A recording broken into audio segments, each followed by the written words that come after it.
Hello everyone, welcome back to my channel. ফিরে এসেছি আবারও একটা নতুন ব্লগের সাথে। কেমন আছো তোমরা সবাই? আশা করি তোমরা সবাই ভালো আছো, আমিও ভালোই আছি। এখন ঘড়িতে বাজে সকাল 8টা। এখন থেকেই তোমাদের সাথে ব্লগটা শুরু করছি। আজকে ঘরের কাজবাজ কিচ্ছু হয়নি এখনো পর্যন্ত, সবটাই করতে হবে। তো চলো সারাদিন ভিডিওটা দেখতে থাকো আমার সাথে। অন্য দিনের মতো প্রথমেই ফ্রেশ হয়ে চলে এসেছি রান্নাঘরে ভাত বসিয়ে দিয়ে চা করতে। এই কাজটা আমি প্রতিদিন প্রথমে করে থাকি, কারণ যেহেতু তোমাদের দাদা ভাই তাড়াতাড়ি বেরোয়, তাড়াতাড়ি বলতে 10টা সাড়ে 10টায় বেরোয়, তারপর মেয়ের স্কুল থাকে, ওর জন্য ভাতটা আমাকে আগেই বসাতে হয়। ভাতটা বসিয়ে দিয়ে আমি আমার জন্য একটু লিকার চা করে নিচ্ছিলাম, আর তারপর তোমাদের দাদা ভাই আর বাবার জন্য করে নেবো একটু দুধ চা। লিকার চা খেতে খেতে আমার কিন্তু একটা অভ্যেস হয়ে গেছে, এখন আর খুব একটা অসুবিধা হয় না। প্রথম ভাবতাম যে দুধ চা খাই যেহেতু লিকার চা হয়তো আমি খেতে পারবো না, তাছাড়া লিকার চা আমার খুব একটা খেতে ভালোও লাগতো না। তারপর চা নামিয়ে আরেকদিকে আমি প্রেশার কুকারে ডালটা সিদ্ধ করার জন্য বসিয়ে দিচ্ছিলাম। আজকের কিন্তু ছোট ছোট আমড়া দিয়ে আমি ডাল করছি, কারণ আমড়ার ডাল খেতে কিন্তু গরমকালে বেশ ভালো লাগে। শুধু আমড়া না, আমড়া, আম, যে কোনো টক ডাল কিন্তু গরমকালে খেতে বেশ ভালো লাগে। আর দেখবে গরমকালে টক ডাল হলে আর যেন অন্য কিছু বেশি না হলেও চলে, কিছু একটু ভাজাভুজি বা সিদ্ধ আলু সিদ্ধ হলে কিন্তু টক ডাল দিয়ে অনায়াসেই ভাত খাওয়া যায়।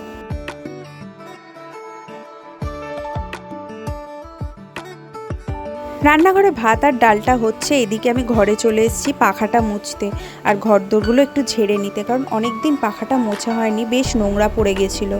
আর পাখা চললে দেখবে বেশি যেন ধুলো পড়ে। তো যাই হোক, সেটাই আমি মুছে নিচ্ছিলাম আর ঘরদুয়ারগুলো একটু ঝেড়ে নিচ্ছিলাম।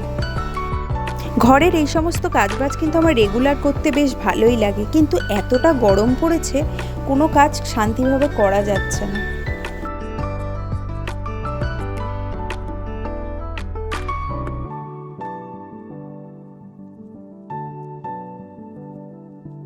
ঘরদুয়ার ঝেড়ে বিছানার চাদরটা তুলে ভালোভাবে ঝেড়ে বিছানাটা ভালো করে গুছিয়ে নিলাম।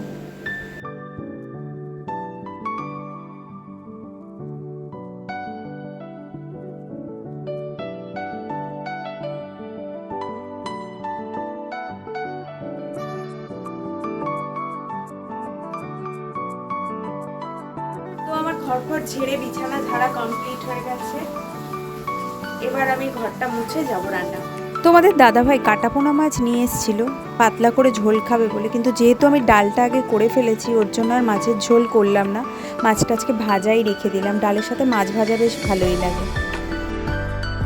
আজকের মেনুতে আছে টক ডাল আমড়া দিয়ে, আর এখানে আমি মাছটা ভেজে নিয়েছি। মাছটা আর কিছুই করবো না, আজকে মাছ ভাজাই খাবো। আর পটল ভাজা হবে, আর লাল শাক আছে, লাল শাকটা কুচিয়ে ভাজবো। লাল শাকটা এখনো কাটা হয়নি, তো এগুলো করে নিয়ে লাল শাকটা কেটে নিয়ে ভাজবো।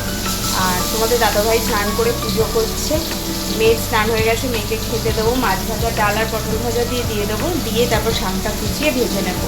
ব্যাস আজকের এই সিম্পল মেনু।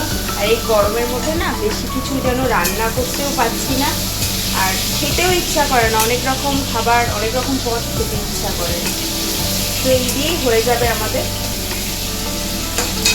তো চলো আবারও পরে আসি।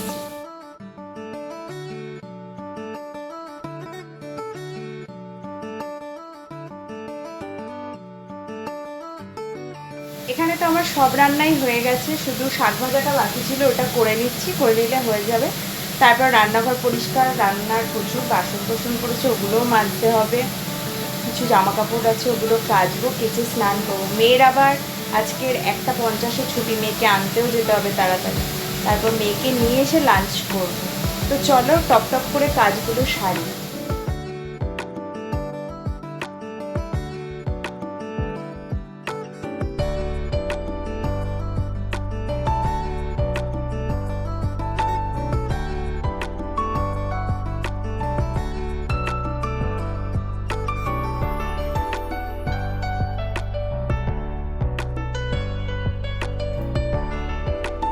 কাজ করতে করতে প্রচণ্ড হাঁপিয়ে গেছি, যার জন্য একটু গ্লুকন ডি গুলে খেয়ে নিলাম। আর যা গরম পড়েছে, প্রত্যেকেরই প্রচুর পরিমাণে জল খাওয়ার প্রয়োজন। তো যাই হোক, এখনো অনেকগুলো কাজ আছে যেগুলো করতে হবে, করে মেয়ে আনতে যাব। চলো ঝপঝপ কাজগুলো সেরে নিয়ে।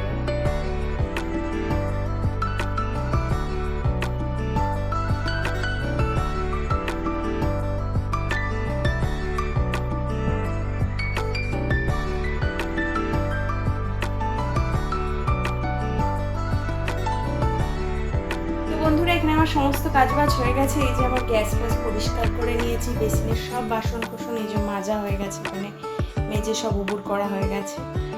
এবার আমি যাব স্নানে, স্নান করে মেয়েকে আনতে যাব। এখন ঘড়িতে বাজে 1:30, আমাকে তাড়াতাড়ি স্নান করে মেয়ে আনতে যেতে হবে। তো চলো স্নানটা করতে যাই আগে। তো বন্ধুরা, আমার তো স্নান দান হয়ে গেছে, কিন্তু মেয়েকে আনতে যাব বলেছিলাম, আনতে যাওয়ার দরকার নেই। ওর দাদাভাই বাইরে আছে, নিয়ে চলে আসবে, আমি ফোন করে দিয়েছি। তো মেয়ে আসলে তারপর লাঞ্চ করব। তো বন্ধুরা, মেয়ে তো স্কুল থেকে চলে এসেছে, আমাদের লাঞ্চ বেড়ে নিয়েছি। চলো তোমাদের একবার দেখিয়ে দিই। এই হচ্ছে আমাদের 3 জনের খাবার আমি বেড়ে নিয়েছি। আজকের হচ্ছে ডাল, পটল ভাজা, মাছ ভাজা, শাক ভাজা। এই হচ্ছে দুপুরের মেনু। তো চলো আগে খেয়ে নিই, তারপর আবার পরে আসছি তোমাদের সামনে। দুপুরে খাওয়া দাওয়ার পর একটু রেস্ট করছিলাম, আর ভিডিও বানানো হয়নি। তারপর চলে এসেছি সন্ধেবেলায় আবার রান্নাঘরে, একটু ময়দা মেখে নিচ্ছি এগ রোল করার জন্য। মেয়ের আজকে হঠাৎ বায়না হলো যে এগ রোল খাবে সন্ধেবেলা, যেহেতু বাড়িতে আছে তার জন্য। তো সেটাই করে নিচ্ছি।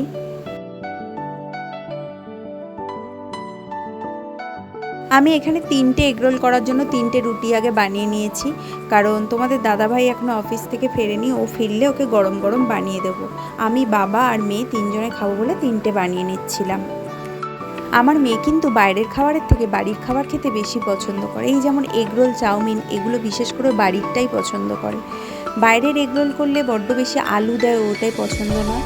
বাড়িতে ওর মনের মতো করে বানিয়ে দিতে পারি, ওর জন্য বাড়িরটাই খেতে ভালোবাসে। তোমরা যারা আমার ভিডিওগুলো রেগুলার দেখছো তাদের উদ্দেশ্যে বলি, প্লিজ তোমরা ভিডিও দেখে একটা করে কমেন্ট করো তোমাদের ভিডিওগুলো কেমন লাগছে। যদি ভালো লেগে থাকে তাও কমেন্ট করো, যদি ভালো না লাগে, যদি আমার ভিডিওতে কোনো ভুল মনে হয় তাহলেও কমেন্ট করো। তাহলে কি হয়, আমি আমার ভুলটা শুধরে নেওয়ার জায়গা পাই। এগরোল বানানো তো আমার প্রায় হয়েই এসছে, এবার আমরা 3 জনে খেয়ে নেবো। আর তোমাদের দাদাভাই আসলে ওকে গরম গরম ভেজে দেবো। তো যাই হোক, আজকের এরই সাথে সাথে আমি ভিডিওটা শেষ করছি। যদি তোমাদের আমার ভিডিওর কিছু ভালো লেগে থাকে তো লাইক, কমেন্ট, শেয়ার আর সাবস্ক্রাইব করে দিও আমার চ্যানেলটাকে। আবারও ফিরে আসবো একটা নতুন ভিডিওর সাথে। ততক্ষণের জন্য তোমরা ভালো থেকো, সুস্থ থেকো। Tata, good night.